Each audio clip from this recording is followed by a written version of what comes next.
నమస్తే, నేను మీ కేఎస్ నాయుడు. నేను సైతం ప్రశ్నిస్తా యూట్యూబ్ ఛానల్కి స్వాగతం. గోదావరి బనకచెర్ల ప్రాజెక్ట్ అదే నిన్న చంద్రబాబు నాయుడు గారు రివ్యూ చేసినటువంటి సందర్భంలో 60-70 వేల కోట్ల రూపాయలతో పోలవరం నుంచి ఇటు రాయలసీమకు నీళ్లు తీసుకొచ్చేటటువంటి లిఫ్ట్ ఇరిగేషన్ ప్రాజెక్టులని ముందుకి తీసుకురావడానికి ప్లాన్ చేస్తున్నాము. దానికి డిపిఆర్లు వచ్చిన తర్వాత టెండర్లు పిలుస్తాము, తర్వాత ప్రణాళిక మొదలైంది. రాష్ట్రంలో అంత డబ్బులు లేవు కాబట్టి డబ్బులు కానీ ఉంటే ఒక 3 ఇయర్స్లో దాన్ని కంప్లీట్ చేస్తాము. కాబట్టి ఈ ప్రాజెక్ట్ని ప్రైవేటు పరం చేయాలనుకుంటున్నాము, ప్రైవేటు వ్యక్తులకు టెండర్లు ఆహ్వానిస్తాము అని చెప్పినారు. కొసమెరుపు ఏంటంటే, ఇదే గోదావరి బకనచెర్ల ఈ ప్రాజెక్ట్ ఏదైతే ఉందో జగన్మోహన్ రెడ్డి 2020లో అనుకుంటాం, 20లో సీఎం అయిన తర్వాత, కోవిడ్ తర్వాత ఈ ప్రాజెక్టు నిర్మించాలి అనేటటువంటి యొక్క సంకల్పంతో ఆల్రెడీ దానికి సంబంధించి ప్లాన్, రూట్ మ్యాప్స్ అన్నీ ప్రిపేర్ చేసినట్టున్నాడు. ఇది వాస్తవం. నాకు తెలిసి ఏదో ఒక ప్రెస్ మీట్లో కూడా దీని గురించి మాట్లాడినట్టు సమాచారం. అయితే చంద్రబాబు నాయుడు దాన్ని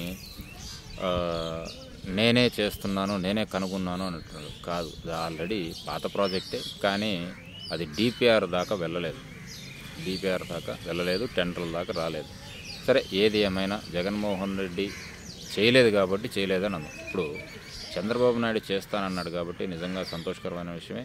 అటు రాయలసీమకు సంబంధించినటువంటి ప్రాంతాలు కూడా బాగుపడతాయి. అయితే ఈడ అభ్యంతరకరమైనటువంటి అంశం ఏంటంటే, ఇలాంటి ప్రాజెక్టులు ప్రభుత్వ ఆధీనంలోనే ఉండాలి.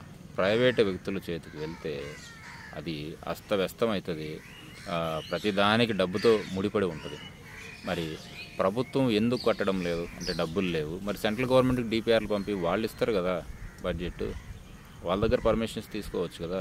మరి సెంట్రల్ గవర్నమెంట్ నుంచి ఇన్వాల్వ్మెంట్ చేసుకోకుండా ప్రైవేటు వ్యక్తులకి ఇస్తే, అలా ప్రైవేటు వ్యక్తులకి ఇచ్చినప్పుడు ఏ 2 సంవత్సరాలు 5 సంవత్సరాలు ఉండదు, మినిమం టు మ్యాక్సిమం 10 నుంచి 25 ఏళ్ళు ఉంటుంది. అంటే ఈ 10-25 సంవత్సరాలు వాళ్ళు ఎంత దోచుకున్నా మనం ప్రశ్నించకూడదు.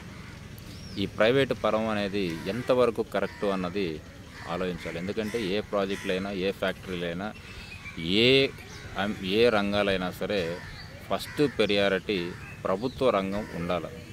విధిలేని సమయాల్లో, విధిలేని పరిస్థితుల్లో ప్రైవేటు పరం ఇవ్వాలి. ఆ ప్రైవేటు పరం ఇచ్చేటప్పుడు కూడా ప్రభుత్వ ఆధీనంలో ఉండేటట్టు చూసుకుంటే మంచిది, రాష్ట్రానికి మంచిది. ఎందుకంటే ఆ భారాలు పేద ప్రజల మీద పడకుండా ఉంటుంది. మరి ఈ దిశగా బాబు గారు ఆలోచిస్తారో లేదో చూడాలి. Thank you.